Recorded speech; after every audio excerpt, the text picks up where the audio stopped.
से एक agriculture land है जिसमें कि एक बड़ा यूनिट प्लान होगा एक फैक्ट्री का और साथ में वेयर हाउसिंग सोल्यूशन भी होगा। अब यहाँ पे इस प्लॉट में नॉर्मली इस तरह की चीज़ें मिलती हैं। आप देखें यहाँ पे तो जैसे आपको बाउंड्री वॉल नज़र आ रही है, तो ये सीधी वॉल आ रही है और ये बाउंड्री वॉल है। यहाँ से जाके ये एक इस तरह से एकड़ है, ये लगभग 6 एकड़ का प्लॉट है और वहाँ से वो जाते हुए एल शेप यहाँ से जाके 1 एकड़ अपना है और ये जो पोल्स आपको दिख रहे हैं इन पोल से आके फिर कट होके ऐसे ज़मीन आ रही है और फिर यहाँ पर मेन हाईवे टच हो रहा है सामने। तो ये इस तरह से जो टच हो रहा है, ये अगर हम देखें तो पूरा एक बंदूक की सी जो शेप है वो बन जाती है। यहाँ पर 3 जगहों पे कट है, जिगजैग शेप है। वास्तुशास्त्र के अनुसार इस तरह के कट को मना किया जाता है, कहा जाता है, और ये साउथ ईस्टर्न पार्ट है तो ये कट है। लेकिन प्रैक्टिकली अगर हमें इंडस्ट्री डेवलप करनी है तो इस तरह के प्लॉट्स भी अप्रूव करने पड़ते हैं, कंसल्टेंट को करना पड़ता है, क्योंकि ज़मीन बहुत महंगी है और यूनिट्स को एक वायबिलिटी भी हमें जज करनी होती है कि हाईवे से कितना एक्सेस है उसका और कैसे उसके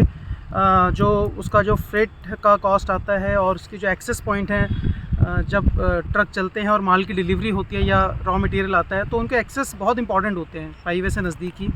तो ऐसे में इस तरह के प्लॉट अदरवाइज़ मना किए जाते हैं, लेकिन हम लोग इसको अप्रूव कर रहे हैं और इसके साथ हमें कुछ सॉल्यूशंस करने होंगे। तो सबसे इम्पॉर्टेंट पॉइंट यहाँ पर ये है कि ये जो कट हैं इस तरह के, जब इसको डिज़ाइन किया जाएगा, जब इसमें कॉलम्स कास्ट होंगे और इसमें शेड्स बनेंगे,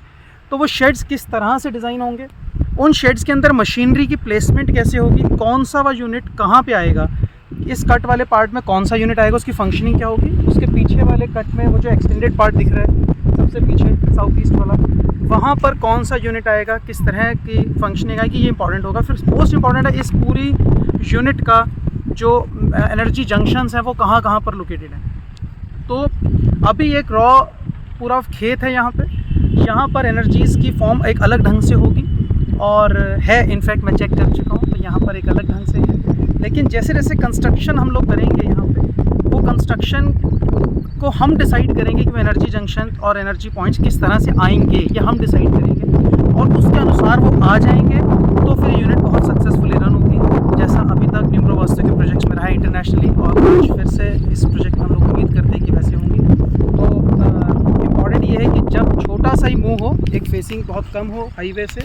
लेकिन उसके साथ एक्सटेंडेड और इस तरह का जिगजैग पैटर्न बन रहा हो, प्लॉट का जिगजैग पैटर्न हो, उसमें भी वास्तु करना बिल्कुल पॉसिबल है और अच्छा हेल्दी स्पेस बनाना पॉसिबल है। सिर्फ जिगजैग के बेसिस पे हम कह दें कि प्लॉट रिजेक्टेड है तो इसमें ना केवल उस ज़मीन को ख़रीदने वाले इंडस्ट्रियलिस्ट का नुकसान है या जो भी ओनर है उसका नुकसान होगा, बल्कि वास्तु का भी अपमान है, जो वास्तु के नाम पर हम अधूरे ज्ञान को लेकर और इस किस्म की मनगढ़ंत बातें करें और लोगों का नुकसान करें। तो ये सब पॉसिबिलिटी है, इसको हम सही से समझें, अनुभव करें, प्रैक्टिस करें, एनर्जीज़ को सेंस करने की प्रैक्टिस करें खुद से, कंसल्टेंट जो हैं, और उसके बाद जब कॉन्फिडेंस डेवलप हो तब हम इस तरह के केसेस को एड्रेस करें और एफिशिएंटली यहाँ पे करना पॉसिबल है।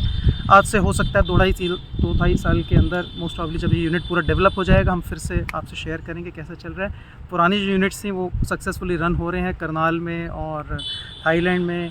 म्यांमार में कई जगहों पे हैं, इंडिया में कई जगहों पे हैं, गुवाहाटी में बहुत जगहों पे हैं। तो ये चलता है। हमारे साथ जुड़े रहिएगा और वास्तु से रिलेटेड कोई भी और क्वेश्चंस हैं, किसी को कोई डाउट है तो आप इस वीडियो के कमेंट में डाल के हमसे शेयर कर सकते हैं। नमस्कार।